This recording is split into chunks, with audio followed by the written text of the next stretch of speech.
All right, everyone. Welcome to the show today. I'm your host, Billy Bateman, and today I am joined by the one and only Kris Rudeegraap. Kris, how you doing? Thank you so much for having me, Billy. I'm doing really well today. Yeah, I'd imagine so. So, Kris is the CEO and co-founder at Sendoso, and you got an interesting background. You guys do really cool things at Sendoso. So, for anyone that doesn't know about you or Sendoso, like tell us a little bit about it. Yeah, so Sendoso is a sending platform that helps other companies send out direct mail, corporate gifts, swag, you name it, we can help you send it. And it's a mix of integrations into your tech stack, your CRM, your marketing tools, a platform where we can track analytics and see all the results, as well as a marketplace of all the different gifts under one single software, and then fulfillment and logistics behind the scenes to get everything delivered. Awesome. How'd you guys get started with Sendoso? What was the genesis? Yeah, so I was in sales for about 10 years prior to starting the company, and I found myself trying to get more creative and breaking through that kind of noisy inbox. And I started sending out handwritten notes. I'd grab swag from the swag closet. I'd go find quirky gifts off of Amazon, and it all worked really well. It was just super time consuming. My boss would always be like, "What are these weird expense reports from Amazon?" Or, it was, but it worked well. And so I had this epiphany of like, why can't I just click a button in Salesforce and send something out? And that was kind of the aha moment when I did some research and saw that already there was hundreds of billions being spent. It was just kind of offline, siloed, manual spreadsheets. And so I realized that there should be some modern software. And, here we are a handful of years later. And we're, about 500 employees. We just announced 100 million Series C last week. And so we've just seen some awesome momentum and progress over the last couple of years. Awesome. You guys are doing great work. I love what you guys do. And I think you got to get out of the noise of just the inbox. I mean, I get 20, 30 cold emails a day, and 99% of them is just like delete. Exactly. Maybe that one's really spammy, market as junk.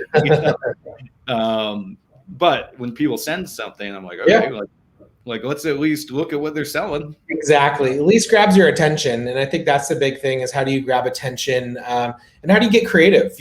I think that with automation, it makes it easy for a lot of sales reps to just be lazy or marketers. And so with Sendoso, we kind of drive that creativity and help you stand out through that way too.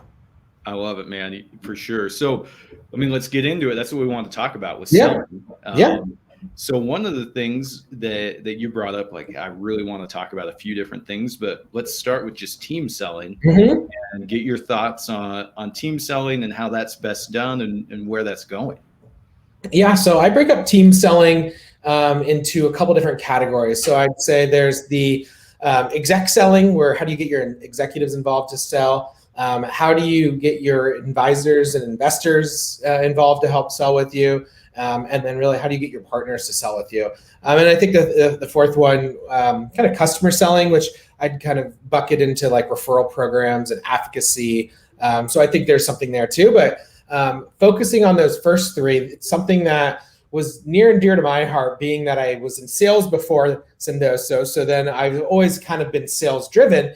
And so I've always thought, how do you do more with your network and social selling? And so those three categories are the three areas that we've really invested in. And I'm happy to get into the weeds if you want. Let's do it, man. How do you get investors involved in selling? Yeah. So, let's start with, I'll start with investors and advisor selling. So we use this tool called Cabal. It's getcabal.com, CABAL.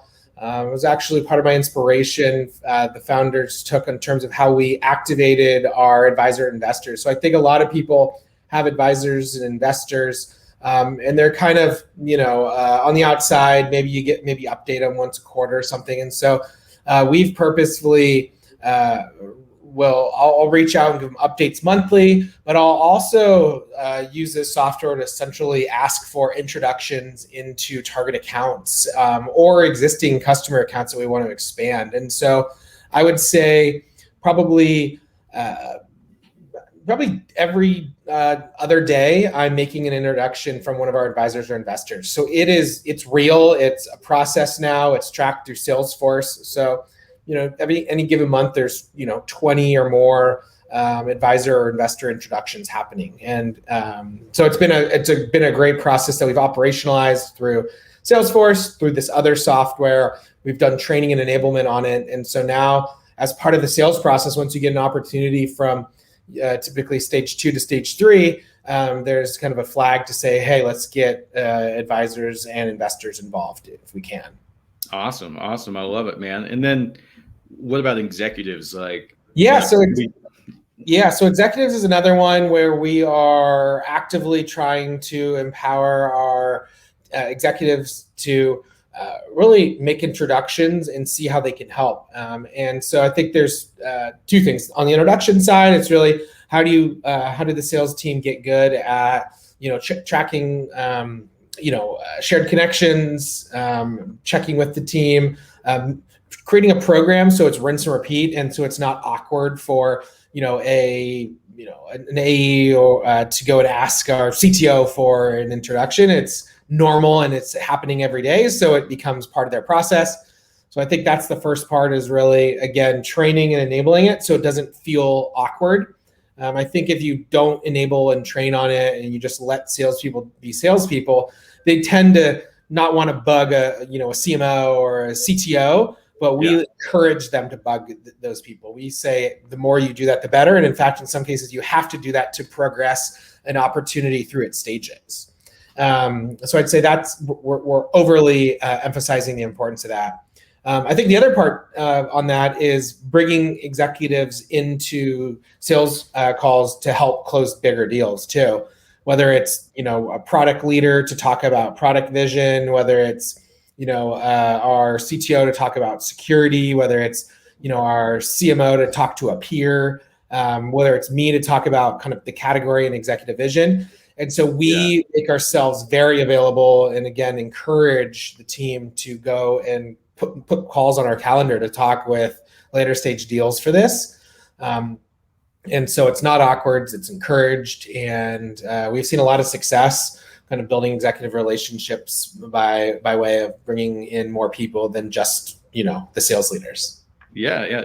So let me dig in just a little bit. Are you guys bringing them in like once they're at a certain stage in an existing opportunity, or are you helping them source new ops, or is it a little bit of both? A little bit of both. So there's kind of 2 programs. One is really how do you, from an exec selling perspective, how do you leverage their network to get new introductions? And so I think that is across the board being done both by SDRs and AEs, as well as how do you get more executive coverage in an account or more people on a buying committee. So even if we break into an opportunity, do we know someone that's the boss's boss, or and so how do we network our way through team selling into that account? So that's done, I would say, opportunity, pre-opportunity and opportunity stage, one or 2 kind of in the discovery eval stage. Once it's in kind of negotiation, kind of final eval stage, maybe even into contract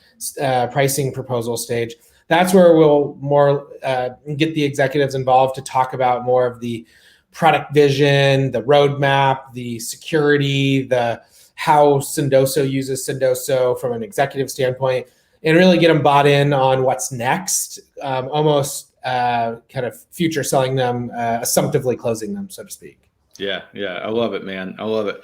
So when you guys are selling to executives and you're bringing in other executives, what are some of the strategies? You've talked about future selling, assuming close.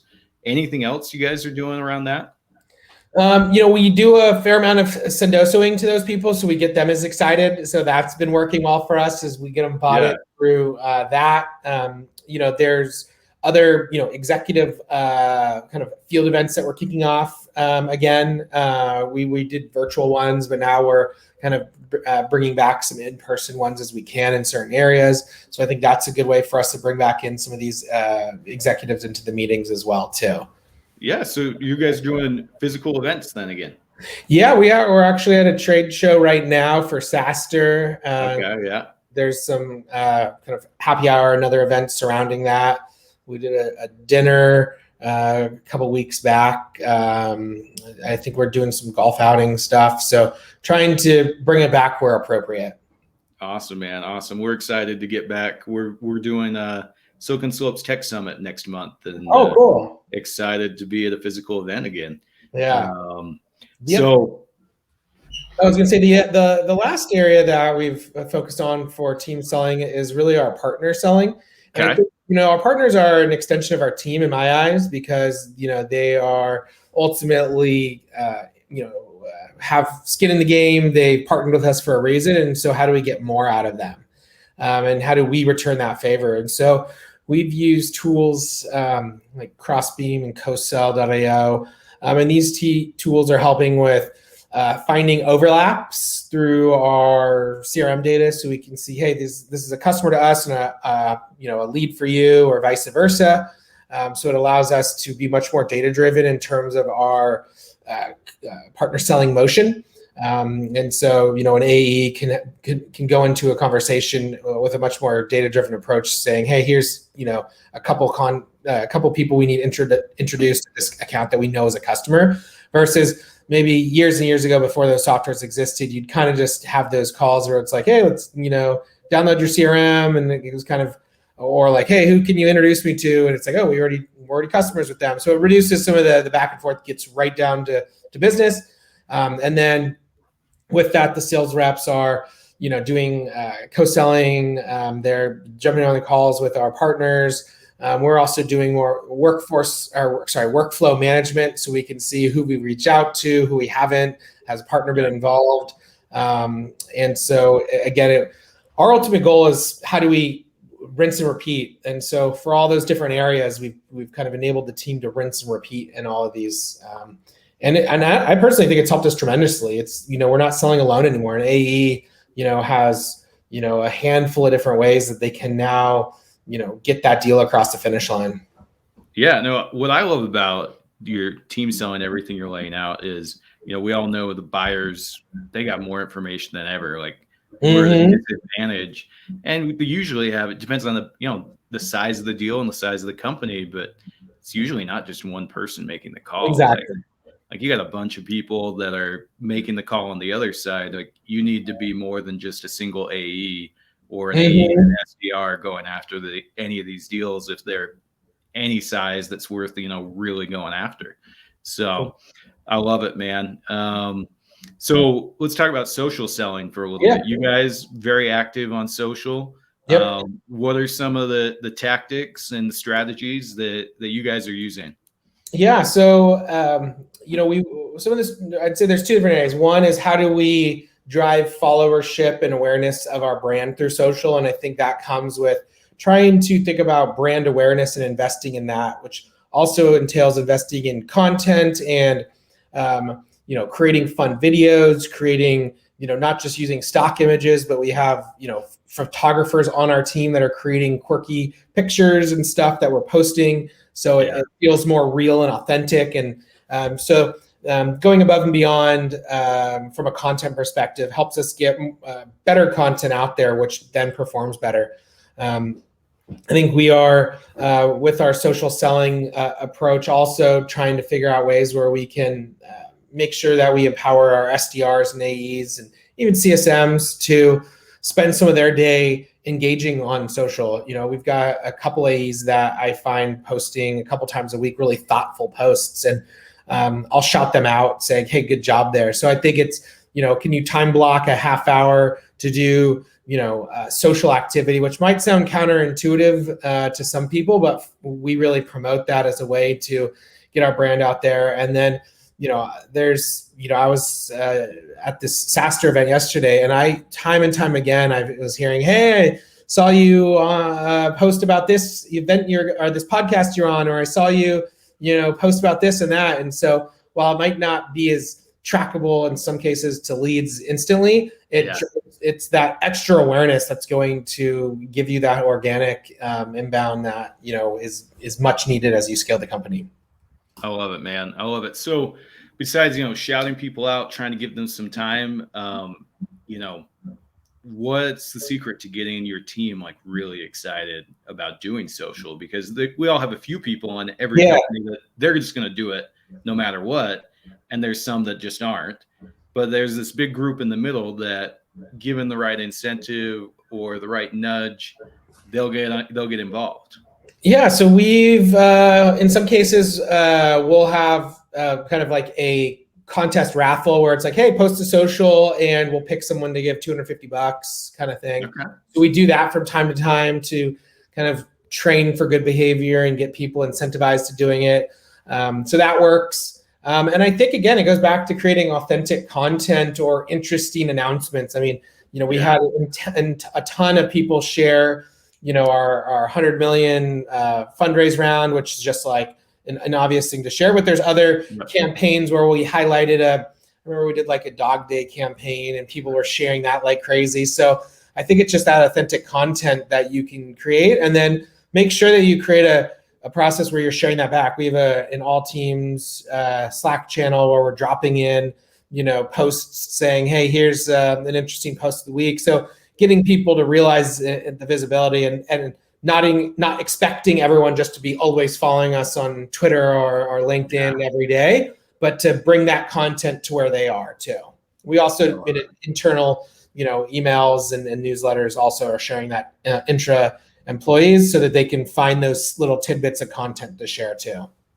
Well, dude, I like it. You guys are hitting your own employees as hard as the rest of us. Yeah. So I like it, man. So let's talk about selling to executives. We hit on this a little bit, but when you guys are selling to executives, Sendoso, it's not like a $99 a month. So, usually somebody's going to have to approve a little bit of budget. What have you guys found, especially, in the last year and a half, where like you're not going to be able to fly in necessarily and meet with anybody face to face? How have you guys handled that?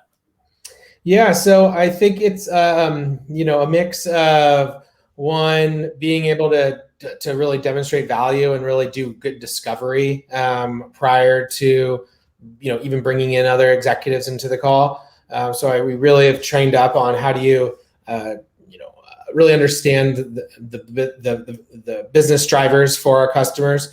I think it then goes to showing an ROI proof case. We've got lots of customer case studies and testimonial videos and sharing stuff like that. And running a diligent process. I think it's where every sales cycle is going to have, hey, here's executives that will co-sell with you, partners, advisors.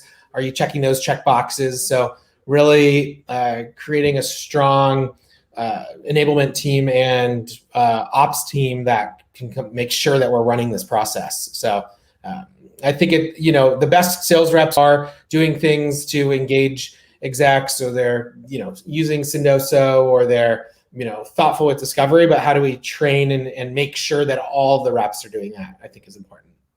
Yeah, I think it's important, especially on any bigger deals. Like, I encourage our sales team. I'm like, dude, you got somebody, like, I'll sit down with them, here's the benchmark. And as soon as we're there, like, I'm there. Exactly. But yeah, incentivizing the executives that everybody's on board with selling, and then having the process in place. You guys are a lot big. You guys are over 500 employees. We're much smaller than that at the moment, but just getting that process in place, I think it goes a long way.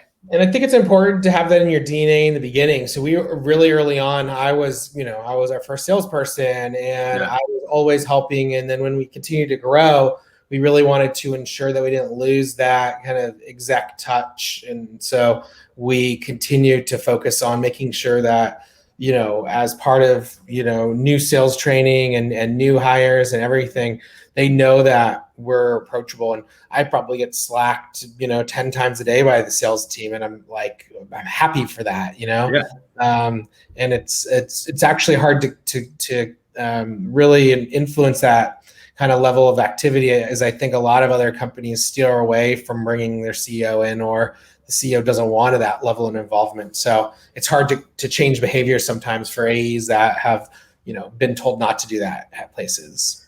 Yeah, no, for sure. Like, at certain places, it's just not an option to them, so they're not used to it. Exactly. Okay, so I want to hit one more thing before we break, and that is marketing to marketers. Yeah, I love that topic. Yeah, we sell to marketers mostly, a little bit to sales. You guys sell a lot to, marketing and sales. I've seen them both use Sendoso. Yep. How do you guys get the marketers' attention? What are you guys doing? Yeah. So let's see. Some things that come to my mind off the top of my mind. One is I'd say peer-to-peer storytelling, like getting marketers to tell their story on how they're using Sendoso. I think we've got like 600 or 700 reviews on or on G2, and we have something like 60 or 70 case studies. So I think a lot of that marketers want to hear what other marketers are doing. And so we can capture that and make it easy to tell those stories. I think that's important. On that topic too, we've got a handful of different communities. We've got our own community. And then we participate in communities like Pavilion, which used to be called Revenue Collective. There's Peak, there's Rev Genius, there's Women in Revenue. And so these different communities we try to be active in, which is, again, another area where marketers are talking to marketers. Yeah. Eating your own dog food, or I guess I like to call it drinking our own champagne, but, really showcasing how we use Sendoso is important. So our marketing team is kind of has webinars and shares content monthly on the different ways that they're using the tool. And I think that, again, it kind of validates the use case and validates that for other marketers. I love it, man. I think I like drinking your own champagne. We believe in the same thing. Like, chat funnels, center of all of our sales and marketing. Mm-hmm. If we ever find like it's not part of a campaign that it can be, like, I'm the first one to be like, okay, like, we need to either adapt this campaign or change something in product to make it work for it. Because if we're not using it, nobody's going to use it. Yep. I love it, man. So I appreciate the time, Kris. Thanks once again. If people want to get in touch with you and continue the conversation, what is the best way for them to reach out? Yeah, so if they're curious about Sendoso, you can go to sendoso.com. If you want to connect with me directly, I'm Kris, Kris, at sendoso.com, or add me on LinkedIn. Happy to chat there too. Okay, thanks, Kris, and we'll chat later. Thanks, Billy. See you, man.